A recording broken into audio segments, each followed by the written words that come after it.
Hello friends, welcome to पास करो test. ये है हमारा जीके का मॉक टेस्ट नंबर 10 और इसमें सारे क्वेश्चंस बहुत इंपॉर्टेंट हैं क्योंकि ये सैनिक स्कूल एंट्रेंस एग्जाम के एक पुराने क्वेश्चन पेपर में से लिए गए हैं सारे क्वेश्चंस। तो सारे क्वेश्चंस अटेम्प्ट कीजिए, वीडियो को लास्ट तक देखिए। चलिए शुरू करते हैं हमारा आज का मॉक टेस्ट। हमारा पहला क्वेश्चन है which among of the following is not an Indian sport. इनमें से कौन भारतीय खेल नहीं है? Kabaddi, kho kho, hockey, rugby. और इस क्वेश्चन का सही आंसर है ऑप्शन डी, रग्बी। रग्बी एक कॉन्टैक्ट स्पोर्ट है और ये इंग्लैंड में इसका जन्म हुआ था 19th सेंचुरी के फर्स्ट हाफ में। Second question, who is known as the iron man of India. Bharat के लौह पुरुष के रूप में कौन जाना जाता है? जवाहरलाल नेहरू, महात्मा गांधी, सरदार वल्लभ भाई पटेल या ऑप्शन डी सुभाष चंद्र बोस। इस क्वेश्चन का सही आंसर है ऑप्शन सी, सरदार वल्लभ भाई पटेल। उनके कठिन निर्णयों, उनके जो जटिल उनको निर्णय लेने पड़े थे, कठोर निर्णय लेने पड़े थे, उनकी वजह से उनको भारत का लौह पुरुष भी कहा जाता है। Deficiency of iodine causes. Iodine की कमी से कौन सा रोग होता है? ए गोइटर, बी मलेरिया, सी कैटरैक्ट, डी स्कर्वी।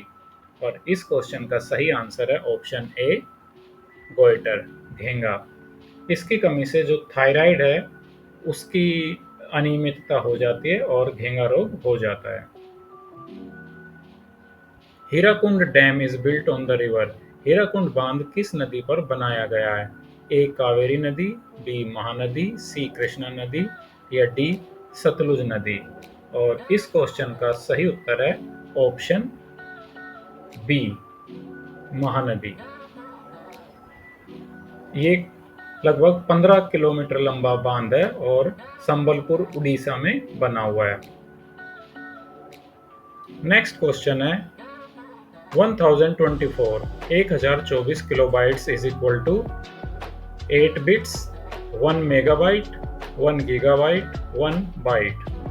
और इस क्वेश्चन का सही आंसर है 1024 किलोबाइट बराबर होता है 1 मेगाबाइट के, ऑप्शन बी।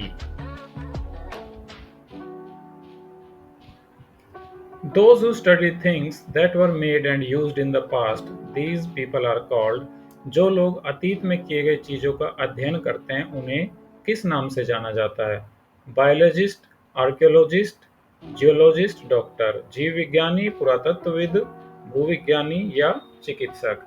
तो जो पुरानी चीजों का अध्ययन करते हैं, पुराने पास्ट के लोगों द्वारा बनाई गई चीजें उनका अध्ययन करते हैं, उनको बोलते हैं आर्कियोलॉजिस्ट, पुरातत्वविद।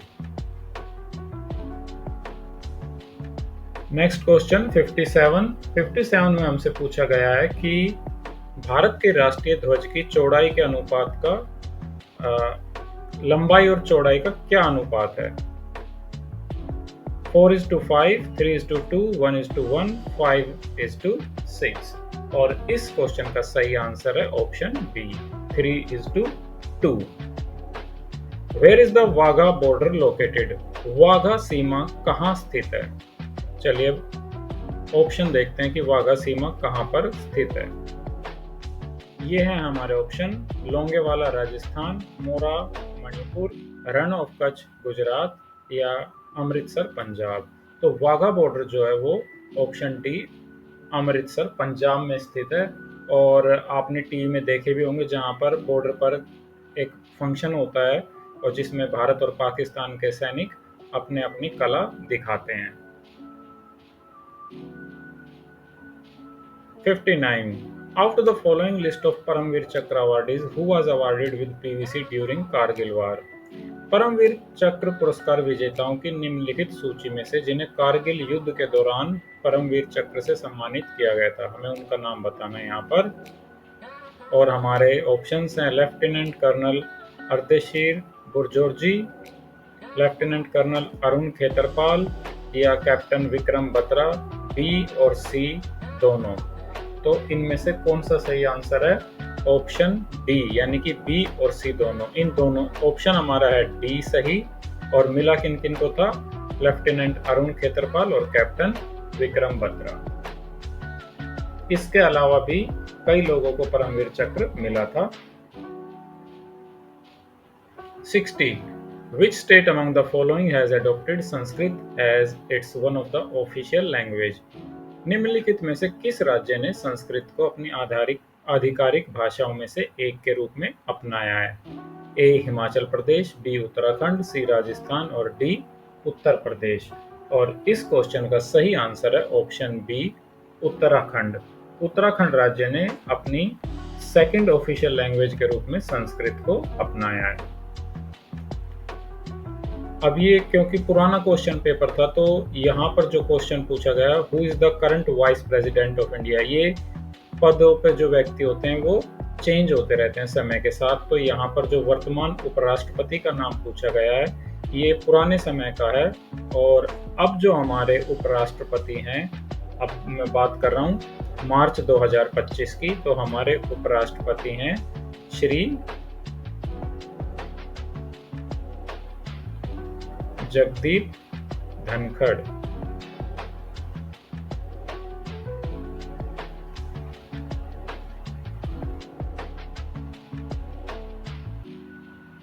अभी हमारे वर्तमान के उपराष्ट्रपति श्री जगदीप धनखड़ हैं।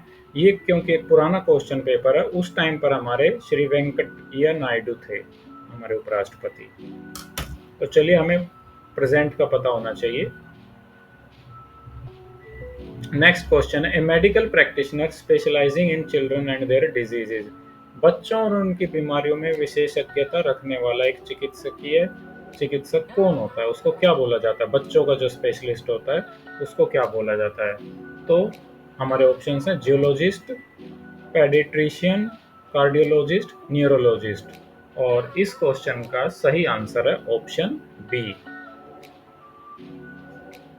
Paediatrician. A group of stars is called,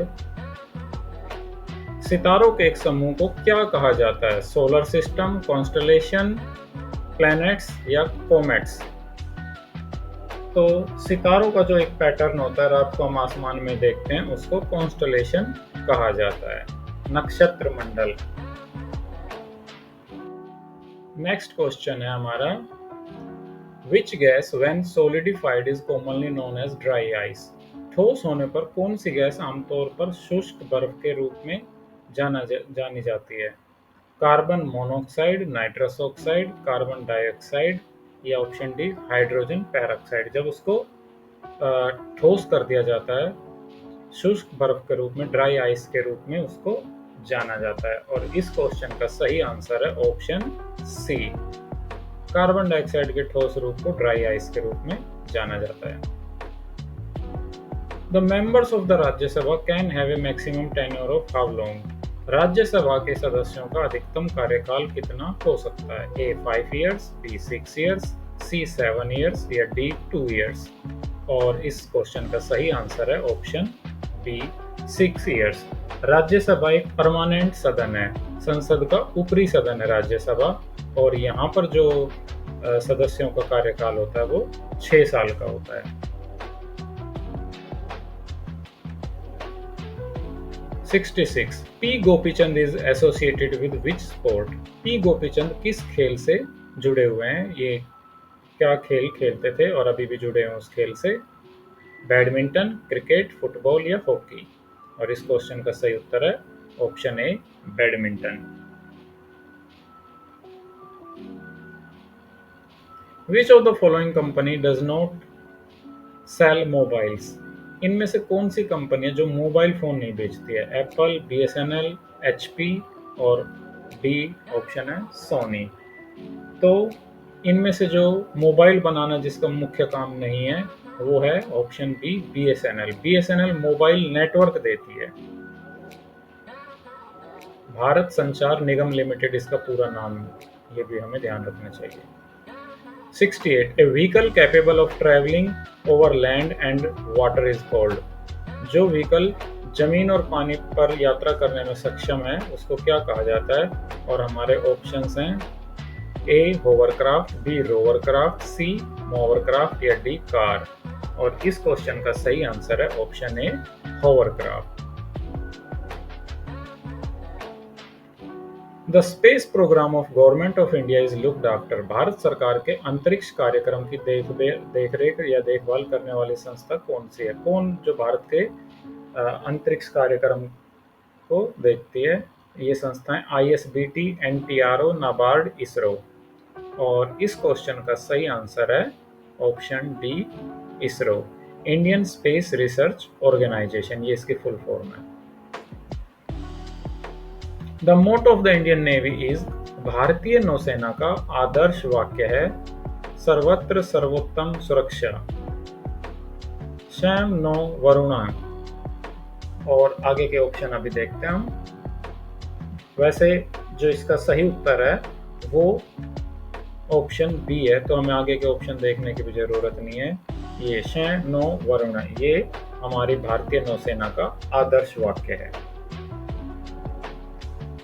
next question 71 है, which is the largest gland in human body? मानव शरीर में सबसे बड़ी ग्रंथि कौन सी है? ए सैलिवरी ग्लैंड यानी लार ग्रंथि, लंग्स, लिवर, स्टोमक। लार ग्रंथि फेफड़े, जिगर और पेट, इनमें से सबसे बड़ी ग्रंथि और सबसे बड़ा इंटरनल ऑर्गन हमारे शरीर का होता है लिवर या जिगर, जिसको हिंदी में कहते हैं। Who has written सारे जहां से अच्छा? सारे जहां से अच्छा गीत किसने लिखा है? ए रविंद्रनाथ टैगोर, बी बंकिम चंद्र चटर्जी, सी मोहम्मद इकबाल, डी सुभाष चंद्र बोस। और इस क्वेश्चन का सही आंसर है ऑप्शन सी, मोहम्मद इकबाल। उन्होंने यह सारे जहां से अच्छा गीत लिखा था। विच इज द डीपेस्ट ओशन? संसार का सबसे गहरा महासागर कौन सा है? Indian ocean, Arctic ocean, Antarctic ocean, Pacific ocean. और इनमें से जो सबसे गहरा है वो है पैसिफिक ओशन, और सबसे बड़ा भी पैसिफिक ओशन यानी प्रशांत महासागर ही है।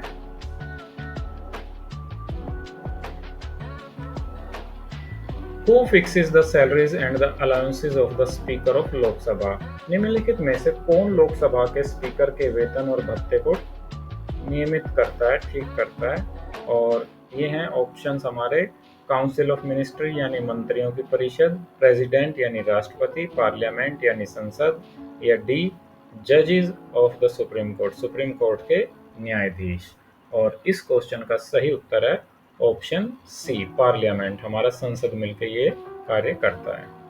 वर्तमान में हमारे लोकसभा के स्पीकर यानी कि लोकसभा के सभापति कौन है? श्री ओम बिड़ला।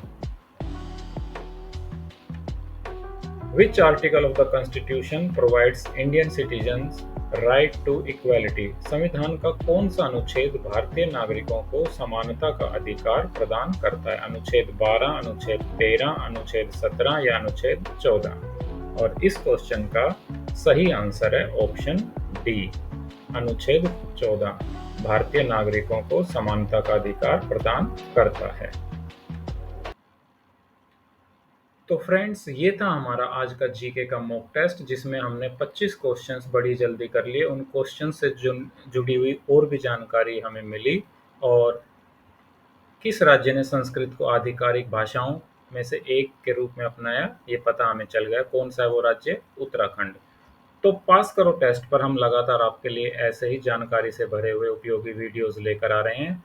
आपको ये वीडियो देखकर अगर फ़ायदा हुआ है, आपने कुछ नया सीखा या पहले से सीखे हुए का रिवीजन हुआ है, तो वीडियो को लाइक कर दीजिए, साथ ही चैनल को सब्सक्राइब कीजिए और शेयर कीजिए अपने फ्रेंड्स के साथ भी। Thanks for watching this video.